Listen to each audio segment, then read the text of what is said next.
जय श्री राम। आज मैं आपको बताने वाला हूँ कि ब्रह्मा विष्णु महेश में से सबसे बड़ा कौन है, या फिर ये कह लो कि इन तीनों में से शक्तिशाली कौन है। तो आइए जानते हैं। सबसे पहले हम बात करते हैं भगवान ब्रह्मदेव जी की।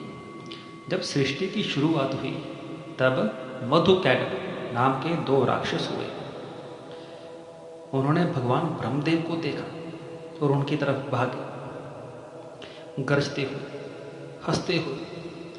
जब भगवान ब्रह्मदेव ने उनकी तरफ देखा तो वो डर गए। डरकर वो चिल्लाने लगे, भगवान विष्णु बचाइए बचाइए। और वो भागने लगे भगवान विष्णु की तरफ। लेकिन भगवान विष्णु अपनी योग निद्रा में थे, वो उठे नहीं।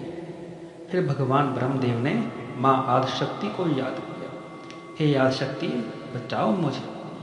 माँ आदिशक्ति ने भगवान विष्णु को जगाया और भगवान विष्णु ने युद्ध करके मधुकैटभ दोनों को मार डाला। इस कहानी से हमें यह पता चलता है कि भगवान विष्णु भगवान ब्रह्मदेव जी से बड़े हैं, शक्तिशाली हैं।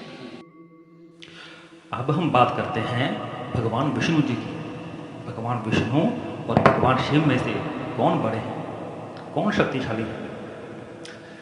तो भाई ये बात है सतयुग की। सतयुग में समुद्र मंथन हुआ जिसमें से 14 रत्न निकले, जिसमें से एक रत्न था अमृत।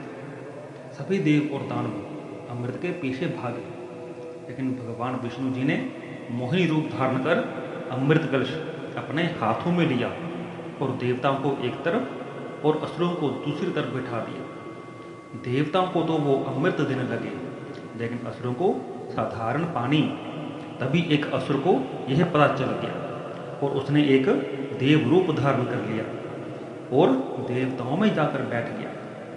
मोहिनी रूप धारण किए भगवान विष्णु जी ने उसे भी अमृत दे दिया। लेकिन इतने में एक देवता चिल्ला उठा, यह तो असुर है। तभी मोहिनी रूप में भगवान विष्णु जी ने अपने सुदर्शन से उसका सर काट दिया, लेकिन तब तक अमृत उसके गले तक पहुंच चुका था।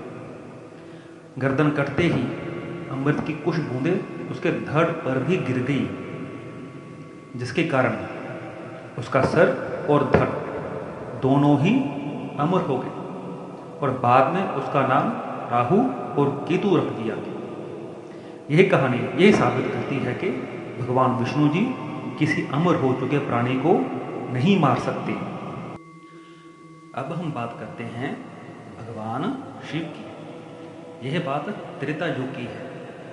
माता सती जी ने जब अपने पिताजी दक्ष प्रजापति के हवन कुंड में कूदकर आत्महत्या कर ली, तो इस घटना से भगवान शिव बहुत दुखी हुए और वो अखंड तपस्या पर बैठ गए। सभी देवी देवताओं ने बहुत कोशिश की उनको जगाने की, लेकिन कामयाबी नहीं मिली।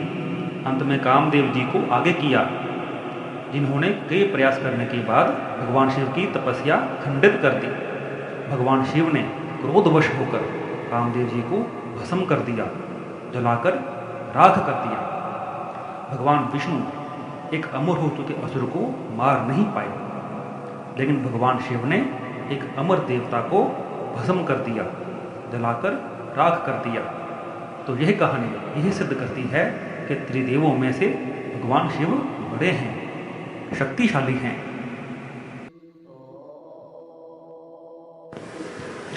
अगली वीडियो में मैं आपको बताऊंगा कि भगवान शिव से भी शक्तिशाली कौन है, बड़ा कौन है। तब तक के लिए सभी सनातनी भाइयों को जय सिया राम।